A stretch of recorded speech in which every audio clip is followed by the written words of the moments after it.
आज मैं बात करने वाला हूँ नॉर्थ कोरिया की, जहाँ पे खाने से लेके पीने तक, हंसने से लेके रोने तक, कपड़े पहनने से लेके बाल कटवाने तक, रात को सोने से लेकर सुबह उठने तक, मोबाइल और इंटरनेट चलाने से लेकर अपने खुद के दिमाग में कुछ भी सोचने तक, ये सारे के सारे काम वहाँ के डिक्टेटर की मर्जी से करना पड़ता है, जिसका नाम है किम जोंग उन पगला। तो चलो इसी गिद्ध की सारी अतरंगी चालों को समझते हैं। कोई नॉर्थ कोरिया में अपराध करता है तो उसकी सजा उसकी आने वाली 3 पीढ़ियों तक मिलती है।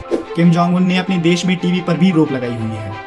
वहाँ के लोगों को केवल वही चीजें देखने को मिलती हैं जो किम जोंग उन अपने देश को दिखाना चाहते हैं। नर्क की सारी सुविधाएं यहीं पर उपलब्ध हैं। यहाँ पर चुनाव तो होता है लेकिन वोटिंग करने के लिए ऑप्शन एक ही होता है। और इस देश में ये जो तानाशाही चलते आ रही है वो आज से नहीं 1948 से चलते आ रही है। यहाँ पर एक ही परिवार की जनरेशन को आगे बढ़ाया जाता है और फिर भी दिखावे के लिए चुनाव करवाया जाता है। यहाँ पर लोगों को अपनी मर्जी से सोने तक की आजादी नहीं है। यहाँ पर आम पब्लिक को सोने के लिए अलग टाइम फिक्स है और जो गवर्नमेंट सर्विस करने वाले हैं उनके सोने का अलग टाइम फिक्स है। अगर समझो कोई अपने सोने के टाइम से पहले सो गया या फिर जो उसके उठने का टाइम है उससे लेट उठा तो उस इंसान को बहुत बड़ी सजा दी जाती है। उसको कई दिनों तक सोने नहीं दिया जाता और बहुत ज्यादा टॉर्चर किया जाता है। और ये जो कुछ घंटे ज्यादा सोते हैं ये खुद वहाँ की पुलिस को जाके बताते हैं। और अगर किसी ने गलती से नहीं बताया और बाद में ये बात वहाँ के डिक्टेटर को पता चलती है, फिर ये सजा सिर्फ एक आदमी को नहीं पूरे खानदान को मिलेगी। और वहाँ का कोई भी इंसान किसी भी धर्म के प्रति आस्था नहीं रख सकता।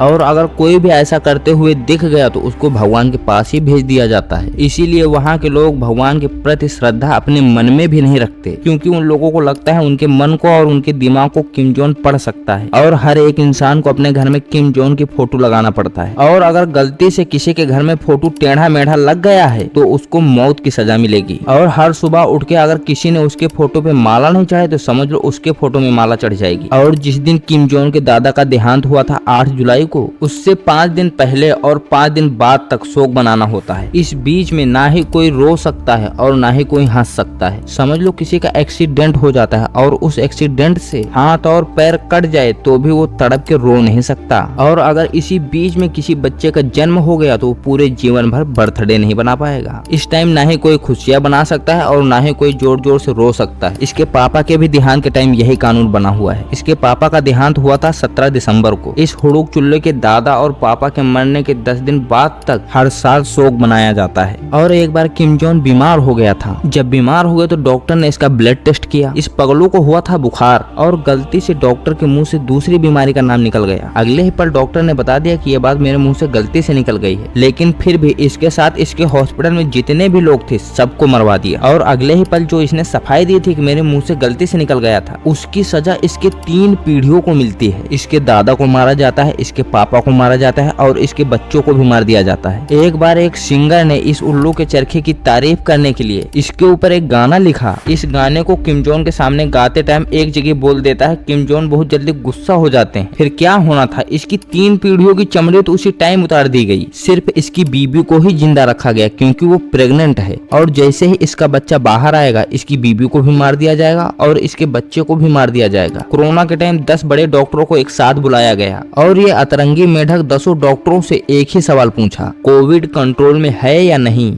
10 डॉक्टरों में से 8 डॉक्टरों का जवाब आया हाँ कोविड कंट्रोल में है। और 2 डॉक्टरों ने बोला कोविड कंट्रोल में नहीं है। उनको उसी टाइम 8 डॉक्टरों के सामने 100 गोलियां मारी गई। और वहाँ पे कोई बाल भी अपनी मर्जी से नहीं कटवा सकता। 8-10 डिजाइने हैं जो कटवा सकते हैं लोग।